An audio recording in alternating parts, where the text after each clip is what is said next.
एक दिन गांव में एक बिजनेसमैन आता है और वो गांव वालों से कहता है कि मेरे पास एक स्कीम है और इस स्कीम से आप लोगों को अच्छा फायदा भी होगा। बिजनेसमैन की बातें सुनकर गांव वालों को उस स्कीम के बारे में जानने में दिलचस्पी दिखाई। उस बिजनेसमैन ने गांव वालों से कहा कि स्कीम ये है कि मैं बंदर खरीदना चाहता हूँ और आप लोगों को मुझे बंदर पकड़ कर देने हैं। मैं हर एक बंदर का आपको 100 रुपया दूंगा। गांव के लोग खेती का काम करते थे, लेकिन उन सभी ने सोचा कि ये काम भी बुरा तो नहीं है। गांव के लोग अब बंदर पकड़ने में जुट जाते हैं। कोई एक बंदर पकड़ कर लाता है तो कोई 2 बंदर पकड़ कर लाता है तो कोई 5 बंदर पकड़ कर लाता है।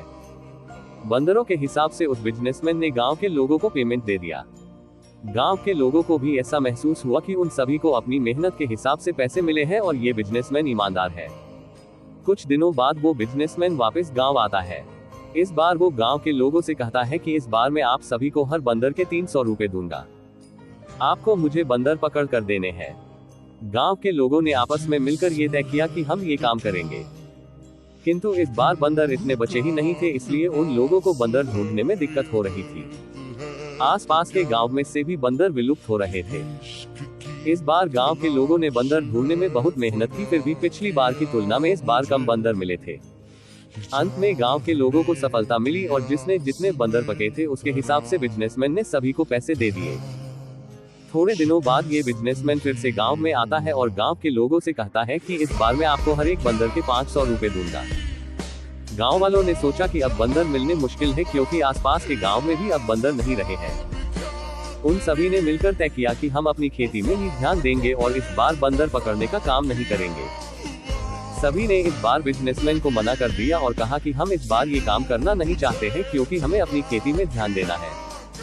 इस बार वो बिजनेसमैन चला जाता है।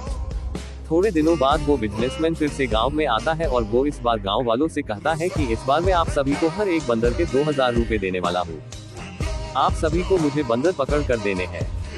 बिजनेसमैन ने पहले भी गांव के लोगों को पैसे दिए थे, इसलिए उन लोगों को इस बिजनेसमैन पर भरोसा था, लेकिन बात ये थी कि अब बंदर बचे ही नहीं थे। गांव के लोगों ने उस बिजनेसमैन से कहा कि बात ये है कि अब बंदर बचे ही नहीं है और हमें मिलेंगे भी नहीं, इसलिए हम ये नहीं कर सकते हैं। बिजनेसमैन ने कहा अच्छा ठीक है, और वो निकल जाता है। लेकिन उस बिजनेसमैन के साथ उसका एक नौकर भी था और उसने गांव के लोगों से कहा कि मेरे सेठ तो चले गए, आप सभी चाहे तो मुझसे 1000 रुपए में बंदर खरीद कर सेठ को 2000 रुपए में बेच सकते हैं। गांव वालों ने कहा कि अच्छा ठीक है, हम ये करने के लिए तैयार है, क्योंकि उन सभी को उस बिजनेसमैन पर पूरा भरोसा था। गांव के लोगों ने उस बिजनेसमैन के नौकर से बंदर खरीदे और वो नौकर भी बंदर देकर वहां से निकला गया। वो बिजनेसमैन वापस कभी भी उस गांव में बंदर खरीदने के लिए नहीं आता है।